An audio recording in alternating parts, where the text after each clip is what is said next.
what it is today. I met you during the Entrepreneur Ready program, how to start something. And that was what, like 2020, like 3 years ago? Was it? A couple years ago. It's 2023-ish. Yeah. Yeah.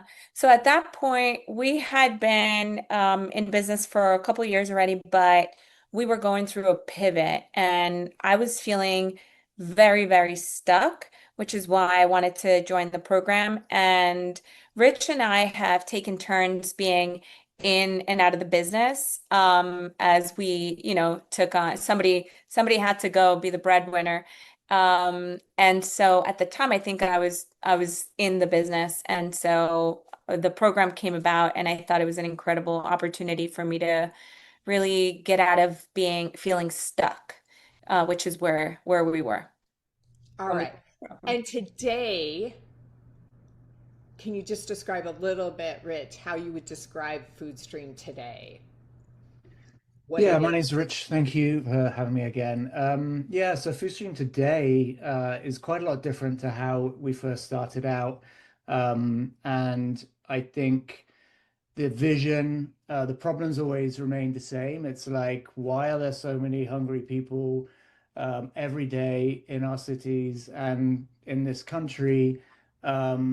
Yet there's so much food wasted, which is actually 70% of which is actually edible, but all going towards the same direction, which is landfill. And I think that those kind of insights where we're like, wait, where is this food going? Why is unsold food going to the landfill? Why isn't it redirected to people that can't have access to healthy, nutritious food, can't afford it? Why is there a massive gap there? Yeah. Um, to now where we're at, it's kind of like rather than just getting food over here to somebody in need over here, we're starting to look at this problem as a city-wide infrastructural problem, Okay. like on a big layer. So now we're sort of as before, like before when we were seeing ourselves as a food connection platform, we're now like we're now at a point where we're able to say that FoodStream is like acting as the intelligent layer of food security, right? So that's kind That of means in your mind right now, it's technology that can do what? So it's technology that can it's a network technology which is a centralized platform for food companies that are dealing with massive amounts of food waste every week and just chucking it in the garbage, where they're looking for a solution to redirect it to organizations that can do something else with it. Awesome. And then on the other side of the network in the platform, so multi-sided platform, there are organizations there that can do and looking for and want something like need that food to do what they need to do with it. And there's three things. There's one, first and foremost, is this food edible? Can we serve it to our community for a food pantry? Or is this organic waste? Can it go to a composter and then be go into back into soil? Or Awesome. can it be turned into energy? And all of those actors are on the platform connected to one another. And you also have become, and we'll get dive into this more, a learning organization where you're in about 50 schools right now. So I also want to hear about how that came up. Okay, so let's take me back to the beginning, Johanna, when you're stuck because so many people are at that place, right? Or on the sidelines, seeing a big, hairy, audacious problem like you have seen and going, okay, how do I cut into it? So, when you were in the program, what started to happen for you that had created some traction? Just walk us through kind of, I don't know what your revenue model was there, how you were getting revenue streams. You're creating ramp by one of you working. But talk to me about what happened in the program that was critical to, that informed kind of acceleration and where you're at today. Yeah, so the way we were generating revenue at the time were we were testing out sponsorships, and we were looking at different ways to number one, solve the problem and also make it a sustainable business.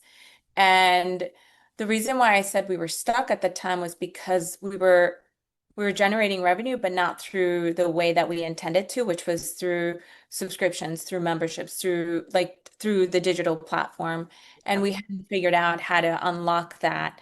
And I remember during the program, Coach Leo, because that was one of the biggest benefits of the program is that you gave us access to like personalized coaches, which was huge. And I remember one time Coach Leo said to me, "All right, you have to go get 10 people to pay you $100 to be on the platform." I was like, okay. So then I would always bring all the learnings back to Rich and I'd be like, hey, this is the homework. This is what we have to do. We have to do this. And so we did that. And it was great because it felt like oh, yay, people will pay for what we're offering. And at the time, because we didn't really understand the space that we were in so much, like we understood the tech space and we understood the different areas like marketing and creating content, but we didn't really know if we could monetize in the space that we had entered because a lot of the times the people in that space are nonprofits. And so when we were able to get some people to pay to be part of the membership, to be part of the network was really pretty cool. And then on top of that, then we had to figure out, okay, well, what kind of layers or different levels of membership do we need to offer, et cetera, et cetera. And then that's when you guys really pushed us to do discovery calls and empathy mapping, and that also really unlocked a lot for us because Talk we about what that is for a person that might not know and give us some examples of what happened to you as you got out there in customer discovery and started to really get into the pain and problem. yeah. So it's crazy because we knew about that because we had done work for clients. We developed technology, and so we thought of it like when we were developing technology, but we didn't think of it as something that we have to do for the business. So what discovery calls and empathy mapping means is you have to call your customers or your potential customers, and you got to listen to them. Like, what are their pain points? You got to figure out what questions to ask. And empathy mapping, you gave us a framework, you gave us an actual document that we Oh, had to fill yeah. in. And so every time we got on a call with a customer or a potential customer, we would fill out the paper.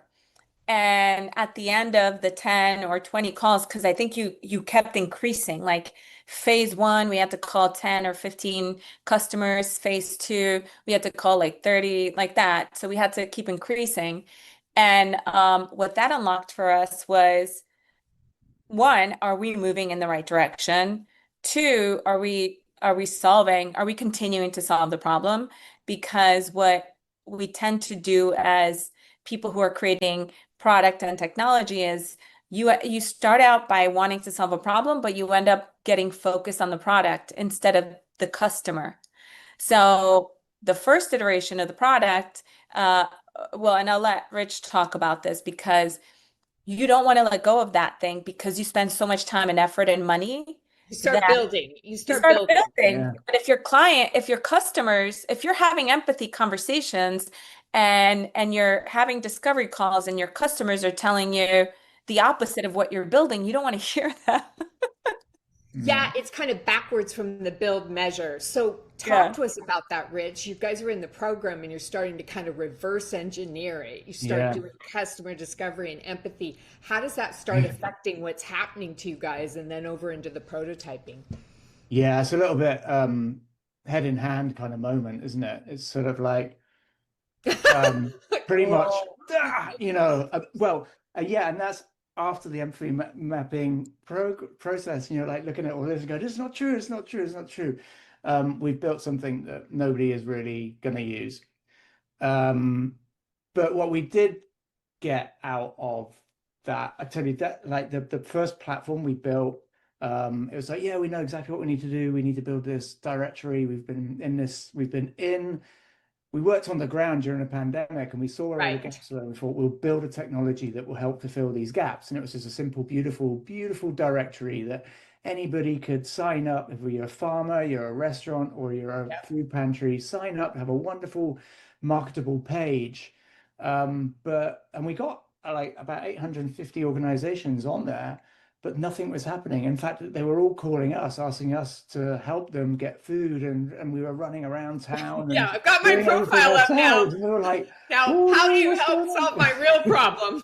Yeah, what have we done here? Yeah, we've opened up the gates to take us under. So yeah, we had to stop that, and we did a lot of say that research, and we basically mapped out and found out a lot of things actually. But the main thing is that they wanted one of the major things that they wanted was access to one another, and like an opportunity to connect and communicate with one another, and that just didn't exist. So we were like, "Oh, okay, all right, that's all right. This won't be too bad to like integrate something like that into our platform."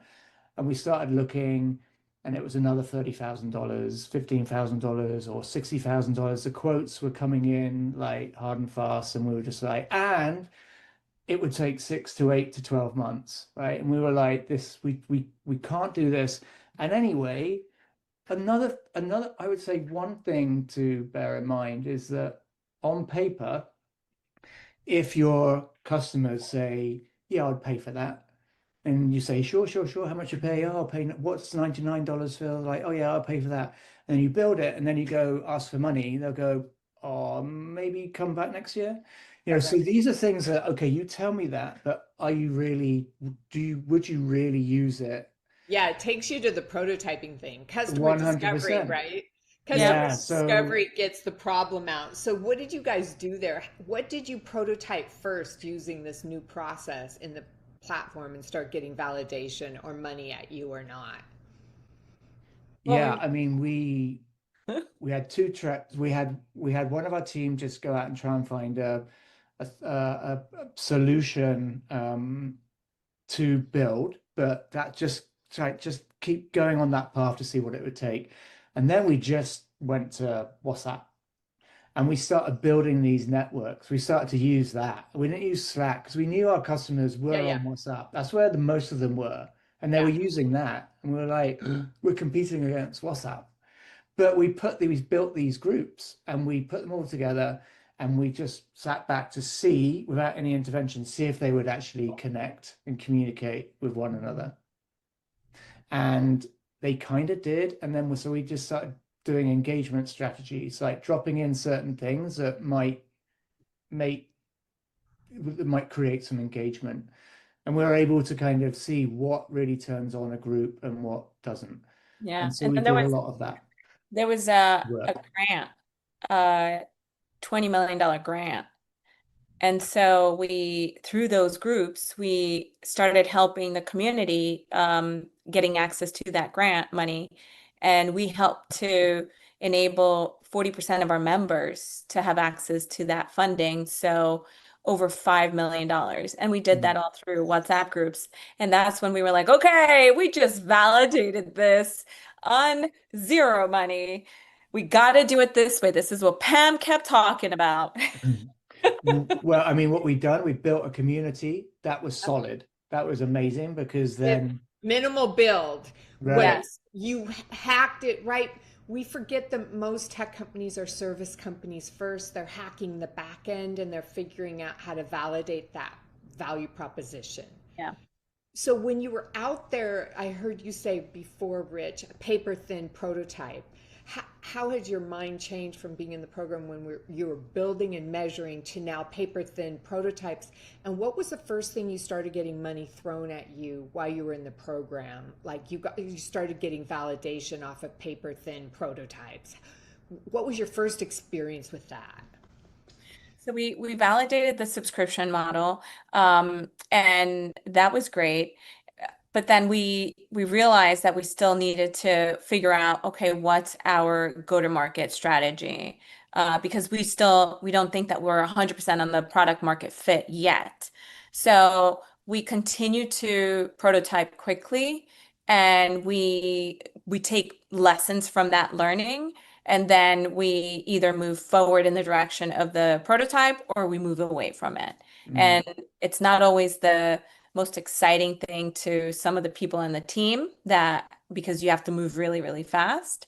But you also have to take time to stop and listen to the customers so that you're constantly making sure you're going in the right direction. So for us, razor thin is just things like that. Like, how do we continue to build in a way that we're not going to break the bank? Now with Mm. AI, it's become even easier. Right.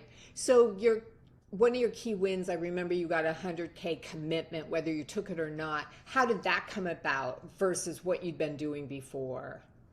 So it was an opportunity outside of New York, and we decided to move away from that at that time because we weren't ready to move out of New York. We realized that we could, But they responded to what, Johanna? I can't remember.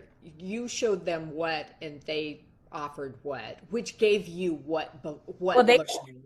they saw the platform and they realized that that's exactly what they needed. Uh, Okay. so they wanted to do the same in a different place with different donors and recipients. So they already wanted us to they wanted to take our platform and they wanted to use it in a different industry in a different city. And we weren't ready to go in that direction at the time. Awesome.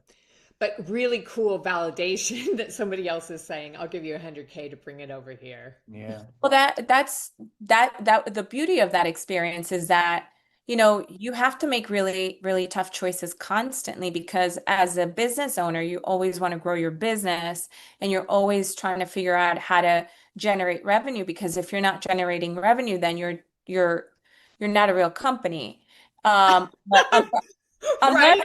unless you're in pharmaceuticals and you have billions of dollars to spend years not making money, but we're not that. So, Yeah. yeah. Did you want to say something, Rich? Well, I mean, I guess the in some ways not having a huge amount of money in reserve, you're more frugal and things, you're forced to go a little bit, be more strategic. And if we had hundreds of thousands of dollars in the bank, then maybe we would have gone, okay, we'll scrap that and we'll build this. Yeah, yeah, we'll just throw money at it, throw money at it, throw money. And not done that empathy work because we're like, well, we can't throw more money at this. Let's just figure out if we can get to the root of the problem, break it down and see if we can do one small thing that will get us to the next level. And I think that's what we did. And that's what happened with the WhatsApp chats. And the interesting thing about that is that our friends in the city agencies that had these grants were asking us to facilitate the grants to the network. So there was value in our network. We were getting corporate sponsors to come in and say, can you facilitate a sponsorship day for a volunteer day for our staff? They want to come, they want to help a pantry, and they want to give out. So we would make them t-shirts. We connected with local farms. We bought all their food. We trained the staff when they came to the pantry, and they had a great day. We got the local elected officials to come along, and we just had a great day in the community giving out food. And that was kind of like one, small piece of traction we had, but it still wasn't the traction that we wanted because we wanted the tech platform to create the financial traction that we're ultimately looking for.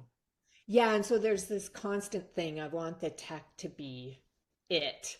And so tell us like what have the revenue streams been and how have they come about and how are you balancing that thought of how we're adding value and solving, but we're also creating revenue streams and we're owning our own ramp to solve the problem someday in a big way. Hmm. Mm, So we're constantly trying to figure out how do we validate a revenue stream that works for us? Because you want to have multiple revenue streams, not just rely on one. And we've had that problem in the past where we relied just on one revenue stream. So we validated the subscription model. And then we started looking at the drivers of food insecurity and an area like there's the food access, part of it, but then there's also education. Like if you don't have an educated community, if you don't have an educated world, then we're never going to get rid of food insecurity. So then we started researching education and food insecurity and climate, and there's a massive correlation, obviously. It didn't seem that obvious to us at the time, so we decided to focus on schools, and that became a wedge for us. So we realized that going into schools early on and understanding the system that drives that yeah, like the system that drives the education system, it's totally correlated to the food ecosystem. So we started noticing that there were opportunities in there, and so we actually started driving revenue through food education. And so now we're getting Tell into us about that. Rich, how did you use the process of customer discovery, paper thin Mm. prototyping to move fast into this? And what were the mental gymnastics as you moved into service away from tech? Yeah, so I think like through us, like the education was a realization that, so Joe just said, is like food insecurity. It's multiple different drivers. Some of it's social, economic, political. Some of it can be natural disasters, wars, famines, culture, like climate issues. And education is a big driver, as Joe said. So, with if you're giving access to communities, if you're giving them access to affordable, healthy, nutritious food, you've kind of also got to teach them how to cook with that food, right? Or make, Yeah, it's something that, not all of us know. yeah. In fact, a very small fraction of people do know about how to eat properly and don't have such a relationship with food, a result of which can cause our How bodies did harm. how did FoodStream get there? Like, how did you like? What was the segue in? Like, you talked to us before about subscriptions on customer mapping, prototyping. How'd this new thing come up, and how fast did it come up Mm. from the actuality of now being a real revenue stream for you of sustainability? Mhm. Yeah, so it's actually through a Network. community, a CBO, a community-based organization network. One of our long-term sort of customers, Vips Neighborhoods, they are a low-income housing development, and they house over 21,000 low-income families. And they are in they're the kind of community schools. So they're embedded into 13 or 15 schools all in the Bronx. And they do these wraparound services where they take kids after school and do all these programs and things like that. And we were talking to them about food distribution and getting food into those schools for the kids to take home. And then it's actually their idea. They said, well, how do we get the kids to like cook with this food, and learn about It this brought food? the problem to you. Like Yeah, they it was see you like as a exactly. It trusted. was like, what? Okay, So light one bulb of our moments. members, I mean, the ones that put us on that path. yeah. And then it's funny because when you sort of start out, you don't say no to anything. Yeah. So you're like that trap. So you're like, okay, no, I think we can handle that. We'll come up with a curriculum. We'll find the right team, and we'll provide you with food education specialists that will come in to your schools and unpack the boxes and teach the kids, how to chop, measure, weigh, grow, cook, everything, and learn about healthy food and what to do with it. This started how long ago, and how long has it been? You now have what, 50 schools? Yeah. I'd say it, I'd say that first opportunity came about just a little over 2 years ago. And I dove in and I kind of really wanted to understand the system, and then we suddenly got more schools opened up. They heard about us because we're so kind of experiential, coming from a slightly different world, right? Marketing, and mine was experiential marketing, storytelling. Joe was in TV. So we have this very kind of creative impetus in our life, I think, and we took that into our curriculum, and we just made the lessons really fun, and the kids loved it. So last year, I think we had about 3 or 4 schools. At the end of last year, we had 40 schools. Yeah. So now talk to us about this whole issue of creating revenue streams and building. What are you learning? What would you say to other people? You have to really, well, from you in order for you to create a revenue stream, it's you're a business owner. So you're an entrepreneur. That's how I see creating revenue streams. So you got to really be passionate about what it is that you're doing because otherwise you're not going to create revenue streams. But I think one of the reasons why Rich and I are such a good team is because we complement each other.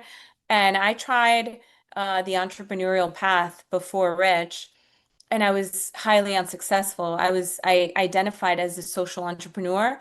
Social entrepreneurs are people who are profit people planet, so double, triple bottom line businesses. And I was doing a great job at doing the people planet, but I was not doing the profit stuff well. And Right? so I would tell people that I was the world's worst social entrepreneur. And then I partnered up with Rich, and he he has a really unique way of getting to the core of solving a problem for a person, for a company, for a business. And I learned that from him. So what if you want to unlock revenue streams, you have to go in knowing that you have to figure out how you're going to solve that problem. And you got to like go in, ask the questions. Like Rich goes in, he asks the questions. He really cares about you and your story. And he will sit there and talk to you for 2 hours. And at the end, he'll go write up a brief and he'll send it back to you. And it's like, oh wow, he gets exactly what I need. Yeah. And I this, never knew how to do that. yeah, and this is right. If we look at some of the common reason businesses don't make it, Yeah. is we don't understand the pain or the problem or the target market. Like you said, Rich, we get Mm. so excited, we see the pain or problem and we go build, or we create the whole offer and then we just go straight into marketing, Yeah. right? And we miss that whole piece. Mm. That's fascinating. So, what do you know now about solving a big, hairy, audacious social problem that you didn't know then when you started?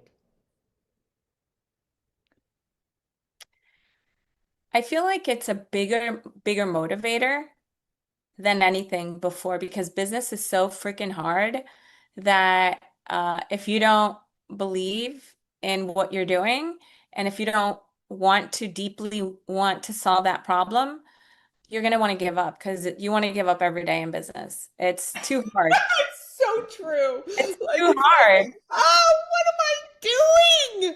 Like I could just I chose this. I could get a 9 to 5 with benefits, health Yeah. insurance, and I don't have to think about the problem after 5. Like, no. We go to bed and we wake up thinking about the problem, thinking about the people. How do we pay the bills? How do we payroll? How do we get to Now we payroll have every week? staff, so how do we, Yeah. keep the team running as a startup?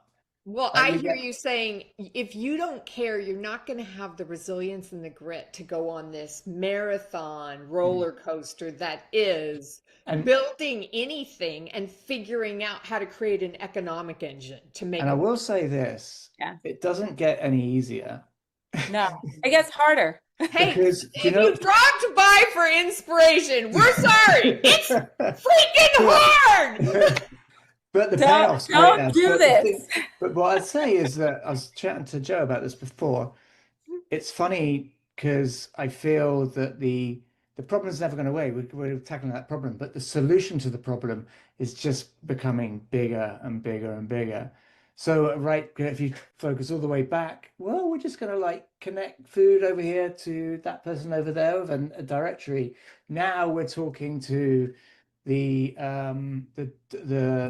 New York Sanitation. We're talking to the Office of Energy and Sustainability. We're talking to the Mayor's Office of Food, nutrition policy. We're talking to Department of Education every yeah. day. But So we're look at, talking to you're these, in the middle of the ecosystem now, yeah, right? and we're talking to them about infrastructure and technology in this space, in Mhm. this food stream space, this downstream of food, and trying to and where they've tried to build something like we have with $1 million, the teams that they have aren't tech from the tech world. They're not from the private sector. And when that budget runs out and a new administration comes in, or the budget changes next year, they can't they can't spin it up. They can't keep that technology alive. And in some Yes. ways, that's why our model, we're not a nonprofit, but we serve nonprofits and the wider spectrum of food, public sector and food, Okay, so is a better approach. I'm going to take you back. Okay, so you're talking to entrepreneurs right now. What do you know now that you didn't then? And if you would have known this, maybe would have saved you heartache, stress, worry, or money or time. What are some of your biggest learnings on building this thing? You want to go first, Rich? We're Mine's still easy. learning. Well, We never stop absolutely. learning. Forever. Forever. Forever. I mean, look, well, one thing I'd say and it's cliched maybe, but the the people that have come into our lives during this journey, during our business, from start to finish, and are still with us, has been like so inspiring. They're Mm. like coming into the sort of almost slightly chaotic world of a startup. And we just care so much for our team because they put everything into it like us. And I think that the mission is so purpose driven and it's so big, but I think they're believing that we're the folks to tackle it. We are, and we believe it, and that's what we believe day in, day out, and we won't stop until, you know, we've passed it on to our children, our children's children, because we're not gonna solve the problem potentially in our lifetime, but we've got to start laying the foundation for it to be resolved in the next. Yeah. So team's huge. For me, it's Take care of them. for me it's like what everybody knows, but it's like I wish I would have been reminded of this back then. It's just the bureaucracy of all the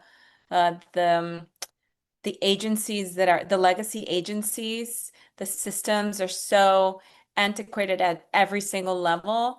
And I think that's one of the biggest drivers for us, like the motivators, is not just getting in there to improve the system, but we want to redesign. We want to help to design what the future of the systems would look like. And we can't take on the world because we just don't have that kind of bandwidth, but we definitely want to start in the niche that we're starting in. And we do believe that we're going to be impacting infrastructure. Yeah. So So talk to me about this. You talked about how it's hard.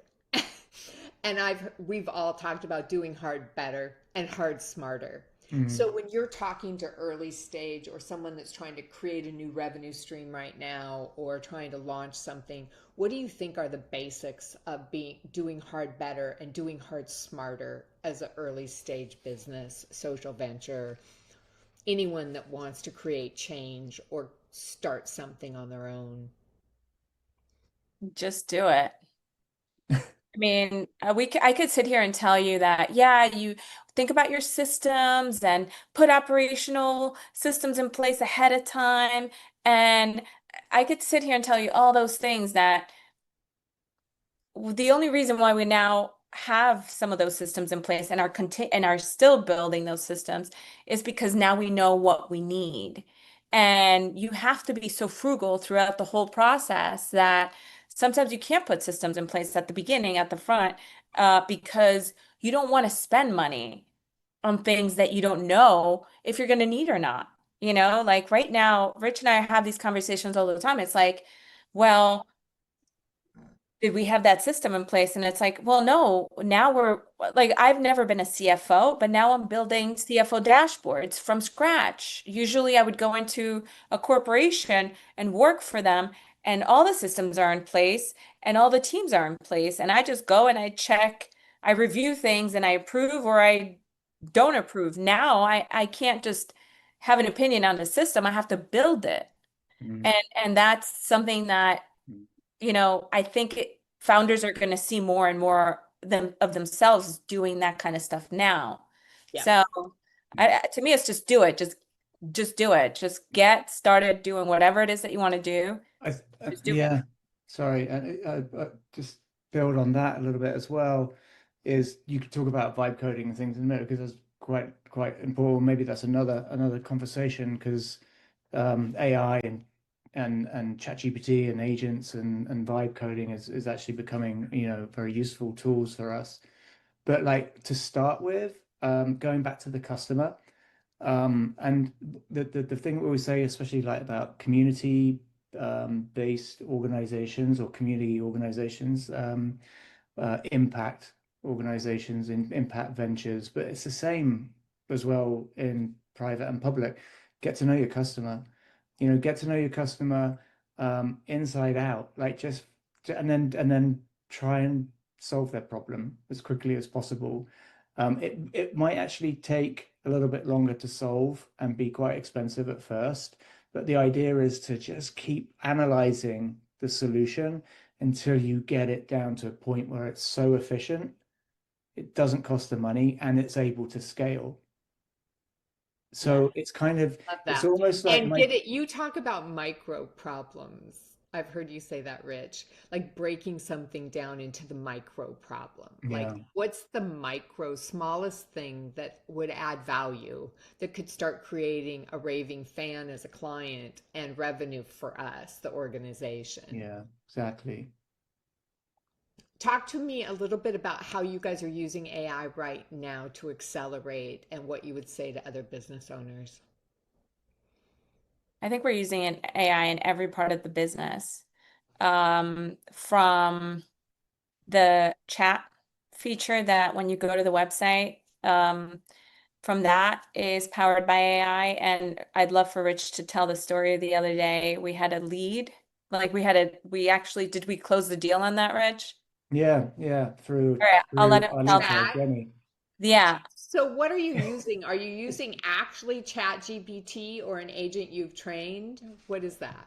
multiple for different things. So on the, if you go to our website, Yeah, I've seen it. Yeah. foodstream.com, or if you go to education.foodstreamnetwork.com, which is our learn business, and there's a chat there, Jenny, we call her Jenny, Abuelita Jenny, which is actually, You have it um, on a cup.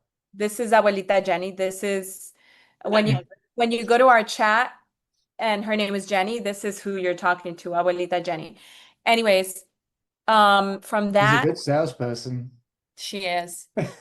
From that to um our team going on ChatGPT to figure out the recipe, ingredients, quantities, stuff like that, to helping our content team with copy for social, to everything that we're doing on the operations side of the business. So we're building a lot of systems. And for example, Smartsheet is one of the tools that we decided to integrate. Some people use Airtable, some people use Google Drive. We decided that we were going to build this thing out from scratch. And what it does is it's the place where whenever we land a program or a deal, it goes through one AI tool, Launchpad, and then it goes into Smartsheet. They're all connected, speaking to each other. Slack, all our email, like every part of the funnel is touching AI in some way, shape, or form. However, we are the part where we're collecting data. That's the part that is very secure and is not at this point touching AI, for various reasons. But yeah, that's the other side of the business that we are looking to build a very robust data source for the movement of food through communities in need, but we're also looking at trying to understand the impact that healthy, nutritious food education programming, like the impact of that education in schools. So there's so It's having many, on communities. Yeah. yeah. Mm. So when you think of Rich, the Vibe and AI, where do you see the opportunities for FoodStream, and what would you say to other entrepreneurs right now? Um, well, so my team or our team have been working just with the tools that they have over the past 3 months, I think, to get to a point where we're just about to test something. And I was chatting to Joe the other day about this, and Joe loves like doing these things. She went, "Let me just try and do this," and she sat me down, did a brief. She worked through the night, and in the morning just said, "Is this what you're trying to do?" And like just literally gave me something that she did in 5 hours that the team have been like No, sort of it was more building on. like it But was more it's a 2 framework. hours. It was an MVP that took me Yeah, 2 hours. yeah. And that kind of work previously would have taken weeks for us and a lot of time, money, and resources. And when Rich says 5 hours later, is because after those 2 hours, he gave me notes. And the next day, I took the notes into consideration. I made some edits, and he had an MVP that would have taken us weeks and tons of money to do. Mhm. And it is doing a function right now. It's you're testing, it's handling something right now in the business. I don't know if you can share it, but as an example. We're about to. We're testing it Okay. internally and then we're going to do it. Yeah, yeah. Yeah. Yeah, we know exactly where it's going to go and who's going to be our guinea pig, one of our customers. It's going to be great. I mean, we can do it like A/B testing with the model that like the traditionalists have built, and then where we've got, What we've got. personally built something. Yeah. Yeah, and this is exciting when you've got one person just kind of committed to thinking about how can we hack this with a Mm. couple things, and let's go play with it, and the power of one person. As we get ready to go into conversations, tell us about, I know you've talked about people, the people on your journey, team, mentors, support, um, how you feel about that for entrepreneurs. Because I know sometimes entrepreneurs, we think of them as the rugged individualist, but what's been your reality in terms of importance of your team, mentor, and support people? For us, team is everything. We're on this journey that most people don't take on. Like there's the entrepreneurial journey, and then there's an impact-driven entrepreneurial journey, which makes it even harder. And you're constantly struggling with being frugal. Like you can't spend too much at the beginning because you got to make sure you got to make your dollars last. You got to put systems in place that, some people don't really, they resist because you're, especially now, the type of world that we're living in right now, it's like brand new.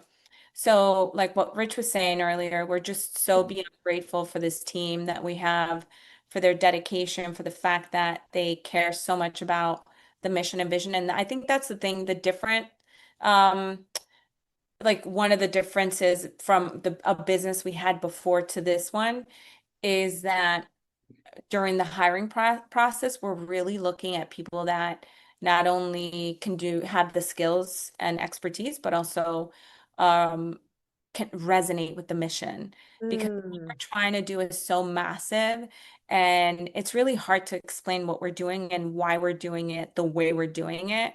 A lot of people are trying to push us in different angles and different buckets.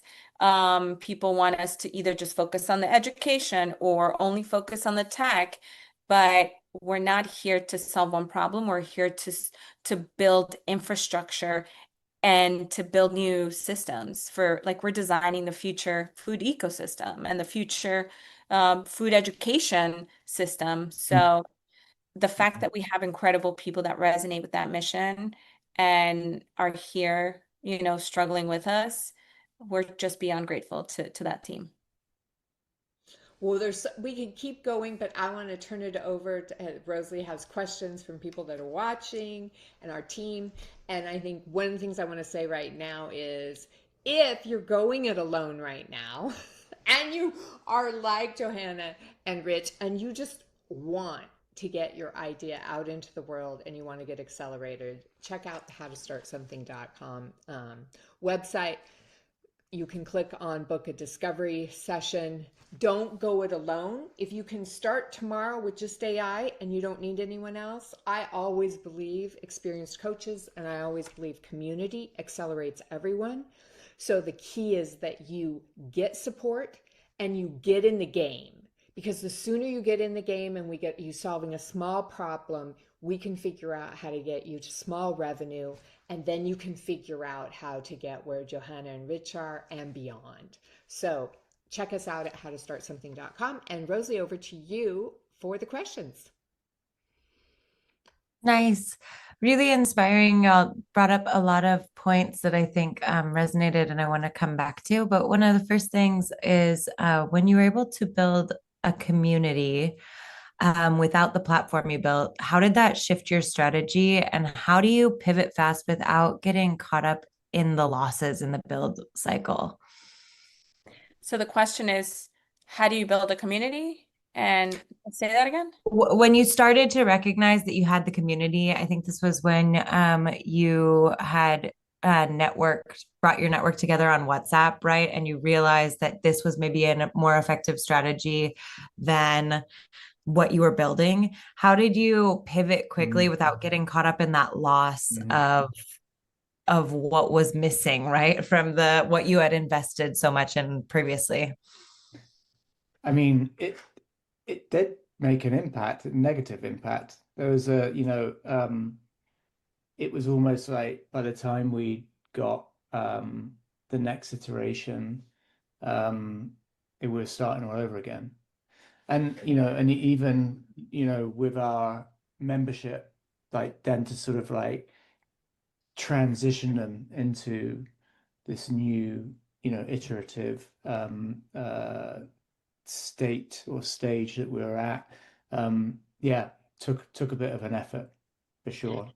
The good thing about it though was that the network that we built when we transitioned over, the people that transitioned with us were a, like the better network. How do I say this? It was like the people that actually needed to be there. So it ended up being a really good thing because before we had more members who were less engaged, and now we had less members that were more engaged because they were the network, the community that we were actually looking to serve. Mm. Yeah, Mm. so yeah, to that point, The we magic we'd of entered a going different market. Yeah. It's the magic of going where people are, right? Like also, right? Like they were already on WhatsApp. I love that you leveraged Mhm. that. Yes. Yeah, and you mentioned that you have this community right in New York, and that you are pretty well connected. What do you attribute that to? Was that existing network before you started the venture? Or how did you call in those right people? So during the pandemic, Rich and I were on the ground, with like engaging with tons and tons and tons of people. And I think those people were so desperate for help that it was easy to um, stay as part of that community. And then eventually, um, when we transitioned over to the WhatsApp group, when you come with a resource and when you come with funding, or when you come with food, or when you come with something that people really need, it's really easy for you to build a network and a community. And what we've been able to build is a trusted community. So that community is actually bringing other people organically. So I think that's what we've been focused on building. I, And yeah. yeah, sorry.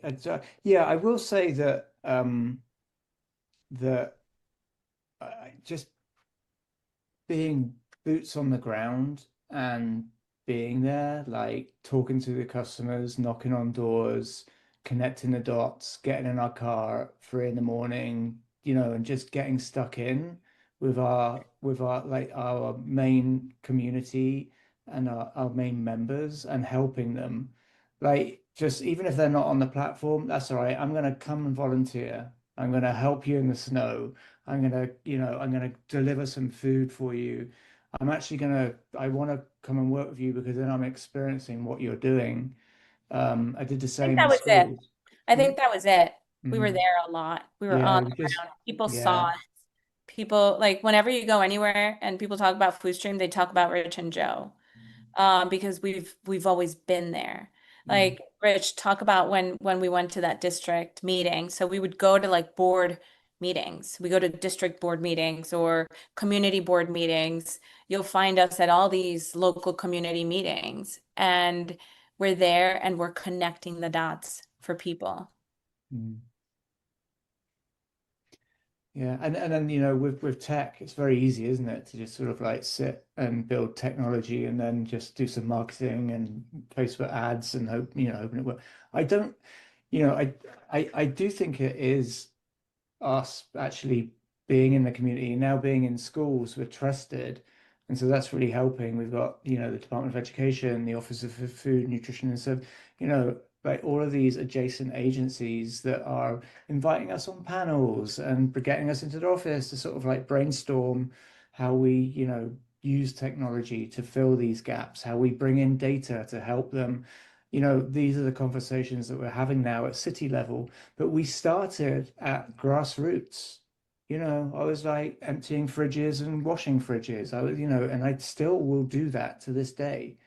So, you got to live it and to believe it and, and see it through the eyes of, our customers who are, like most of them are like, like exhausted, very much underpaid. Most of them are volunteers. They're not completely tech savvy. They don't have done a lot of technology to help things move faster. They rely on volunteers. They rely on funding. It's hard. So if we can just come in and identify where the biggest pain points are and find little gap bridges and help them out, then you've got like a, friend for life there. Yeah. Mm. Rosie, other questions? Yeah, can you also brought up the people, planet versus profit, which is a place where I think we see a lot of nonprofit founders or artists getting stuck, and their mission becomes limited. You kind of just brought this up, working with a lot of nonprofit folks who are kind of under-resourced. Can you speak about the importance of revenue streams in nonprofits?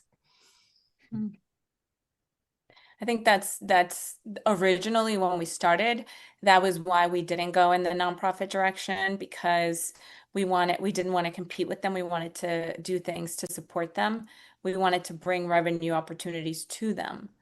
Um, Especially now with what's happening, a lot of nonprofits are struggling more than ever, and so they're looking at organizations like us as an opportunity not just to provide them with resources at no cost, but also to provide them with resources at a lower cost.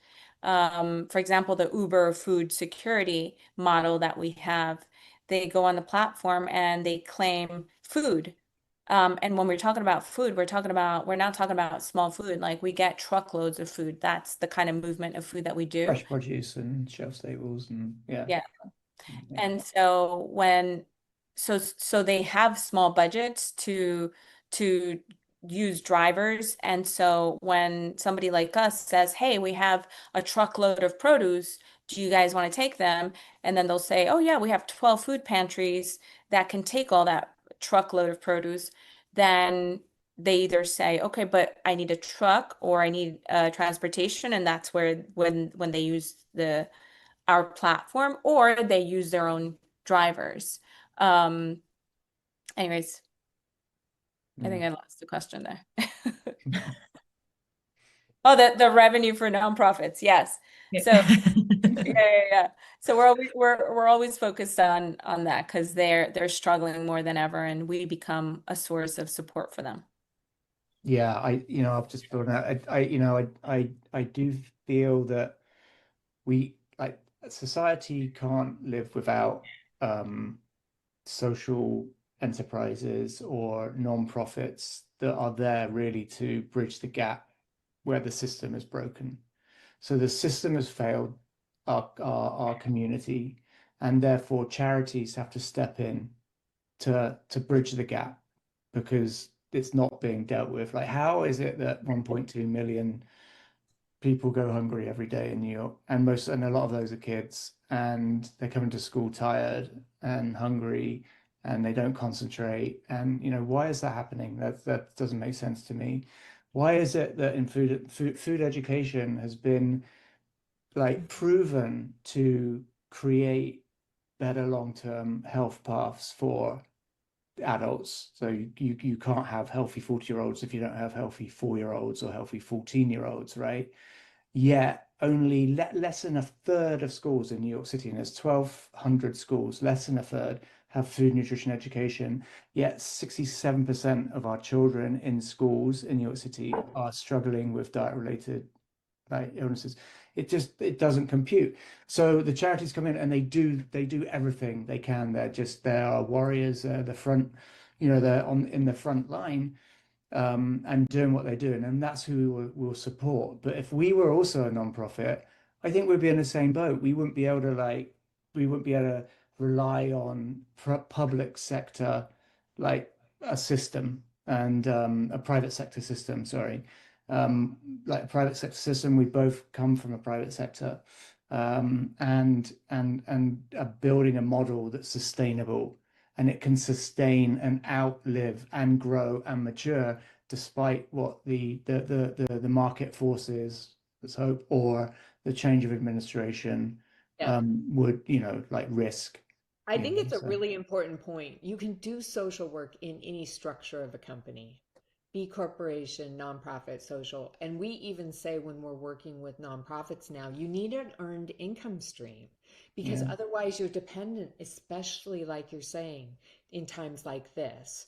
So it's thinking, everybody needs to think about earned income regardless of what category you're in. Yeah, even if it's selling mugs, Right. It's merch, like just what get could be, what problem could you solve, whoever you are? Rosie, do you have another question? 29.99, by the way. Yeah, I'll link your food stream store. We've You need got a little merch. lower third.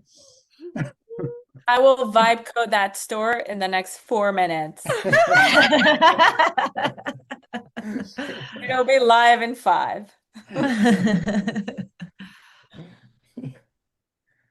I think we're out of time. We have some more questions, but I'll hand it to Pam. Okay. So last, I would just want to throw it back to you, Rich and Johanna, really quick. If there was one thing that you didn't get to say today that you'd like to say to entrepreneurs or anyone else out there that's thinking about starting something or struggling in their own venture or struggling solving the problems they want to, what would you say today to them? The entrepreneurial journey is a lonely journey because you have to be a certain level of crazy to be an entrepreneur. So a lot of the times you're on your own. So when you have a good partner, when you can find a good partner, I think that's a gift that you can give yourself. And also when you can find programs like your program. And I am gonna toot your horn, Pam and Rosalie, Yeah, because 100%. when because it's such a lonely journey and when programs like your program offers the support but the coaching and the process, we have to constantly figure it out on our own, and with programs like yours, not only do you provide a blueprint but also you provide coaching, and those things are really really hard to find when Yeah. you're on your own because you don't even know where to begin. You don't know what questions to ask. So I'm grateful to you, the program that you guys have. And yeah, don't do it alone. Don't do it alone. Yeah, don't. Yeah, 100%. And I think that's it. I think, like programs like yours, Pam, are essential, and they actually show that you're not alone because we're all going through the same. But the thing is, and we were talking about this, Pam, before, is like I think there is a blueprint to entrepreneurship and success, right? And it's almost like the wheel has already been invented. So don't try and find other wheels. Just work out the strategy, the blueprint, and follow it. And actually, that's very difficult to do because you have to ask yourself really difficult questions every single day and not kind of like be blinded by, yeah, we're gonna make it, it's gonna be fine. And that's why I think, Pam, your leadership and your coaching and your team and the frameworks that you offer to your students, disciples, um, is invaluable because you take that, you learn it, you follow it, and then you can get yourself to the next level. And that's what we just need to do. It's just little jump up, next level, step by step by step by step, and you'll get there. And when you look back, you go, wow, I've come this far and I'm still here and the business is kind of coming along and I've learned a lot. And yeah, it's amazing. It's fantastic. Don't give up, but just get in. Get in. And we are so proud of you as alums. And where can people reach out to you and connect with you? LinkedIn and foodstreamnetwork.com and education.foodstreamnetwork.com. All right. So thank you so much. We're so inspired by your commitment to this big, hairy, audacious goal. And now that I know your whole team has pajamas, mugs, shirts, pants, my team is getting Totes. all of that. But you don't have Abuelita Jenny. Abuelita Yeah, and we need an Aluito Yeah. Jenny on our website tomorrow. yeah. All right, guys, go FoodStream. Thank you for your time. Thank you, everybody. Appreciate Yeah. it. Thank you, Yeah. Appreciate you Leslie. all. Thank you, Pam. Thank you, Hamza.